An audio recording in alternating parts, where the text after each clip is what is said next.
Que s'est-il vraiment passé après la chute de l'Empire romain? On a souvent l'image d'un monde qui s'effondre dans le chaos, d'un arrêt brutal de la civilisation. Mais la réalité, elle, est bien plus intéressante. C'est l'histoire d'une transformation profonde, de la naissance d'un monde nouveau sur les cendres de l'ancien. Et c'est ce qu'on va explorer ensemble. Adore ce que tu as brûlé, brûle ce que tu as adoré. Ces mots, ils sont incroyablement forts, non? Ils sont prononcés par un évêque, Rémi, au moment du baptême du roi des Francs, Clovis. Et en une phrase, tout est dit. On n'est pas dans une histoire de destruction pure et simple, mais de conversion, de basculement. On abandonne les anciennes idoles pour en embrasser de nouvelles, et avec elles, une nouvelle vision du pouvoir. Regardez bien ces deux dates. Il n'y a que 20 ans d'écart entre elles. 20 ans. En 476, c'est la fin politique. Plus d'empereur à Rome. En 496, c'est un commencement religieux et politique. Un roi barbare devient chrétien et s'allie avec l'Église. C'est vraiment là, entre ces deux moments, que le Moyen-Âge prend racine. Alors, commençons par le commencement. Ou plutôt, par la fin. Comment est-ce qu'une superpuissance qui a duré près de 1000 ans a bien pu s'effondrer? Eh bien, l'une des raisons principales, on la voit très bien sur cette carte, une pression migratoire énorme. Des peuples que les Romains appelaient les barbares, les Goths, les Vandales, les Francs, se déplacent et poussent aux frontières de l'Empire. Pour un Romain, le mot barbare, ça voulait juste dire étranger, quelqu'un qui ne parlait ni latin ni grec. Mais ces étrangers sont de plus en plus nombreux et les frontières qu'on voit ici deviennent de vrais passoires. Et on en arrive à ce moment de 476 qui est finalement très peu spectaculaire. Pas de grande bataille apocalyptique pour Rome, non, un chef germanique, Odoacre, dépose simplement le dernier empereur, qui est un adolescent, et au lieu de prendre sa place, il fait quelque chose de très symbolique, il prend les symboles du pouvoir, le sceptre, la couronne, et il les envoie à l'empereur de Constantinople. Le message est limpide, c'est fini, l'Occident n'a plus besoin d'empereur.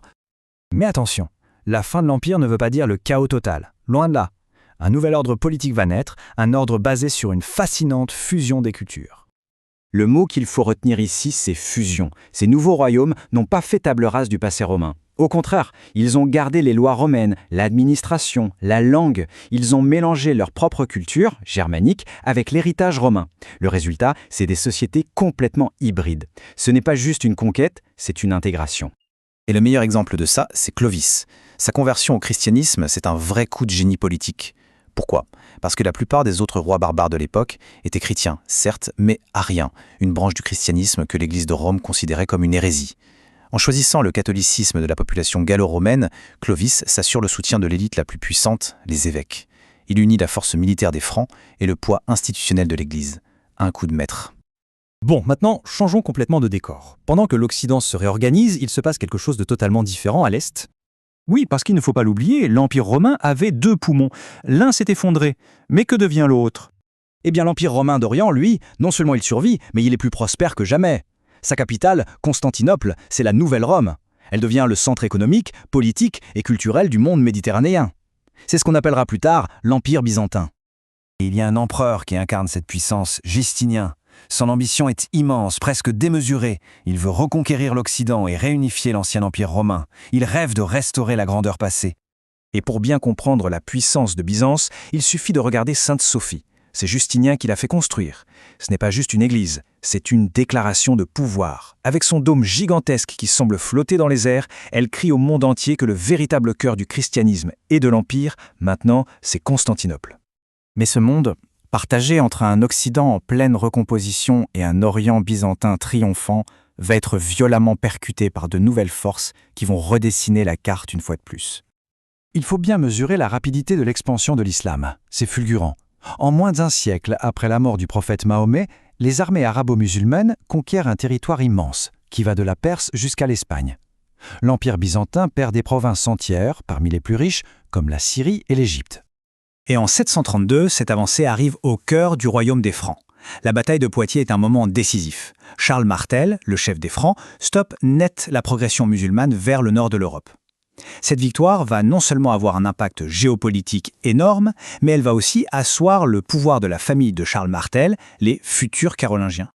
Et comme si ça ne suffisait pas, une autre menace surgit, cette fois du Nord. Cette phrase a été écrite par un savant, Alcuin, après le tout premier raid viking sur un monastère en Angleterre.